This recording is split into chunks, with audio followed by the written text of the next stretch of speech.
bago tayo pumunta sa second set, gusto ko lang mag-concentrate sa subscription.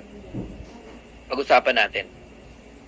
Lahat po ng hindi pa nakakabayad ng subscription, okay, yan ang priority natin. Mga uplines na nakikinig dito. Huwag niyong ubusin ang credit wallet sa mga 1-year payment o kung ano man. Unahin niyo muna yung mga hindi pa nakakabayad ng subscription. Alright? Sa mga nag-fail ang inyo pong Maya or virtual card, no?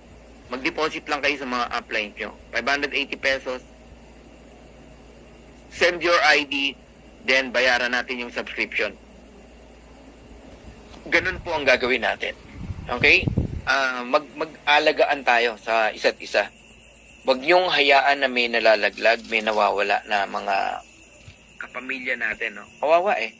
Kawawa. Kumbaga, may chance na siya no, na kumita, may chance na siyang magbago ang buhay. Tapos, dahil sa simpleng napabayaan, ewan ko, ba't napapabayaan? Ang haba ng isang buwan para pabayaan mo yung subscription mo. Unless hindi mo talaga naintindihan o hindi ka dito nakatutok. No? Pero hindi nagkulang ang company. Yung mga naka-due ng 30, 29, 28, 27, 26, 25, ang aga. 25 pa lang, due date ka na ng company para wag mong makalimutan. Iba pa yung reminders sa email. At iba pa yung reminders ng mga upline.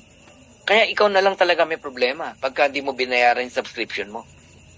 Tama? At kung kaya mo naman mag 1 year na, mag 1 year ka na.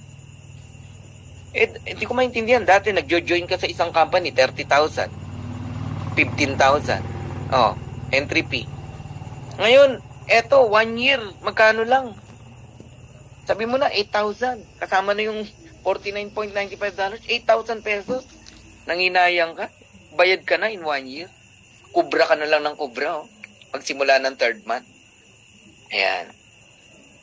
So, para wag nyo pong pabayaan ang inyo pong subscription, ito yung gusto kong sabihin sa inyo. No? In 2 years time, yung binayad mo na $49.95 one time, tsaka yung $9.95 every month, for 2 years, ang magagastos mo lang ay 13,000 pesos. Yan lang ang magagasta mo. Kayong mga apply na nakikinig dito kung kaya nyong gawin yung ginagawa ko, no? Pag direct mo, sabihin mo sa kanya, pag di ka kumita ng 2 years, yung 13,000 mo, ibabalik ko lahat. Pag hindi ka kumita, imposibleng di yan kumita. Kasi on the 3rd month, magsisimula ng kumita yan. Kahit sabihin mong $1 lang yan. Tama?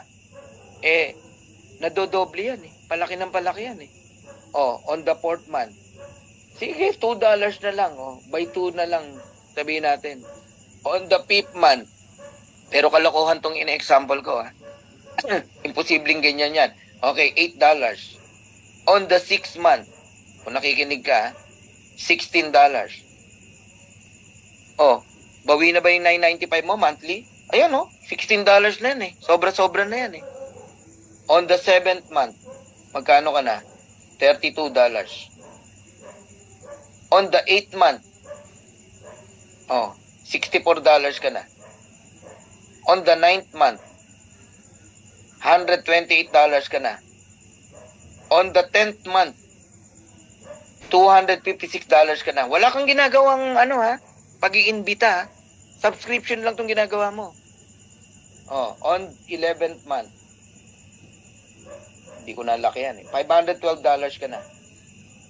Okay? Oh, saan na tayo? On the 12th month, magkano ka na? Purahin natin to. By 2 lang yan ha. $1,024 ka na. On the 13th month, $2,048 ka na. O 47. Nakita nyo na how powerful it is. Ang nilabas mo lang 13,000 pesos. Ang labanan 2 years. Pag di ka kumita, babalik natin yung 13,000 niya. Ayan na kinikita mo. Dollars siya, no? Oh. 102,000 na yan, no? Every month. Ano, bibitaw ka pa? Bibitaw ka pa? Yan ang sinasabi ko sa inyo. Ayan, mga example na ano yan, no? Kung lahat kayo kaya nyo i-explain yan sa mga direct nyo, walang bibitaw. Di ba? Eh, hindi naintindihan. Singil ka lang ng singil ng subscription, hindi pala naintindihan. Wala talaga, bibitaw talaga yan. Eh kung pina-attend nyo rito, tama si Lloyd, no? Si Cloyd. Dinadala nyo rito, eh di walang bumibitaw. Usually yung bumibitaw, hindi uma-attend. Hindi uma-attend. Ganun po yan.